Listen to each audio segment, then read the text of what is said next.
So here we are, Richard Hamilton, in front of Las Meninas, with your Meninas in next door gallery. So when is the first time that you really saw Las Meninas of Velázquez? I'm not sure of the date, but it must have been in the early 70s. The date I remember roughly is because I bought a house in Cadaqués, a ruin, and a year or two later we decided to go on a trip down to Madrid, and that was the first time I saw Las Meninas.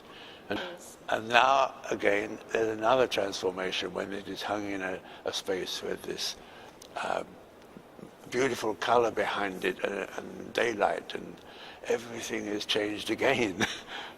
I've never seen it look better. So when this idea of the homage to Picasso?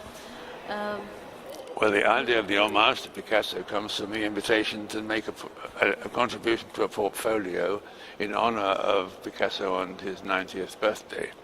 Yes. So, like many things that I undertake, it's the result of somebody wanting, asking, and it's an interesting proposition, so I go for it. You go for it, and you went for it properly. But I went for the homage to Picasso via Velázquez.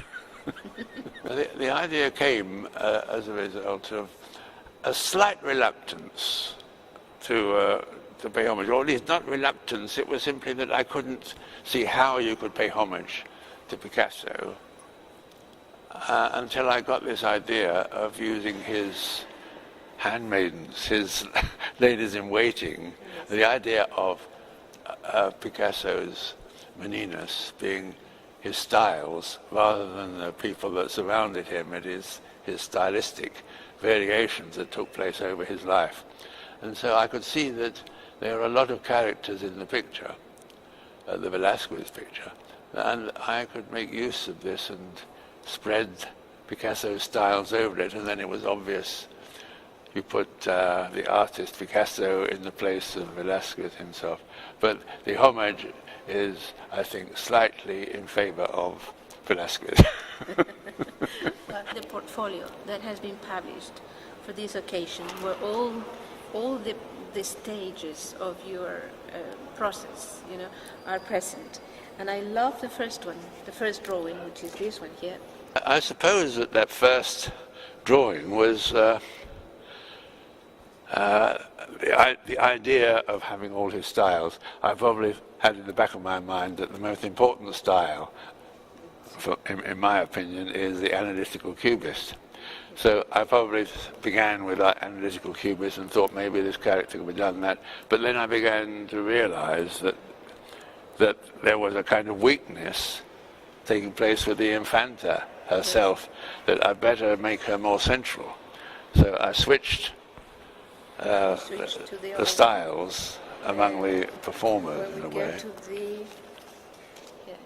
In the first drawing, I put myself and my wife in the mirrors, which is understandable, but I've always thought in my mind later that the last thing I did was to put myself into the mirror. But I've realized since I've been looking at these that it's the beginning. So, the interesting thing is the way you proceed. I mean, you think that this is not only your own procedure, your own steps towards perfection, but it can also be helpful to young students, for example, artists, that they could also go for this kind of perfection. Yes, it's something that I've done in other series of etchings that I've done. The first exhibition I had ever was at a little gallery in London, and they were drawings of reapers, an agricultural machine. Yes. And it was called Variations on the Theme of a Reaper. And in those plates, which I made myself, I mean, I etched them, yes. I didn't have any technical assistance, but I learned about what to do with a copper plate and the various possibilities. And so the variations were variations not only of the image, but variations of technique, aquatint and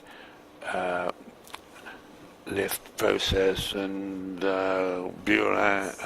I used every technique in those variations. There were about 20 plates. Mm-hmm. So it's an inclination I have to introduce the technical possibilities, and in one of the drawing, or it's not even a drawing, it's a photograph, which I used to transpose the thing to. This one here, where you have all the yes, it reverses it photographically, and I see that I wrote at the bottom all the techniques that I might use. And these do relate roughly to what's going on in the figures. It's a kind of sample sheet. This is the first time that is exhibited the whole series of your prints, and also what you feel. How do you feel about it? So you feel happy to be here? It's not happiness. This is ecstasy. It's better. Better than happy. Okay, thank you. Yeah. Thank you. And do you think there is also a quality of eternity in Las Meninas? This quality of eternity? The concept that is so extraordinary, this idea of painting what is clearly a reflection, to have himself in the picture and looking out, and his canvas is in the picture. It's so complicated as a setting for a work of art.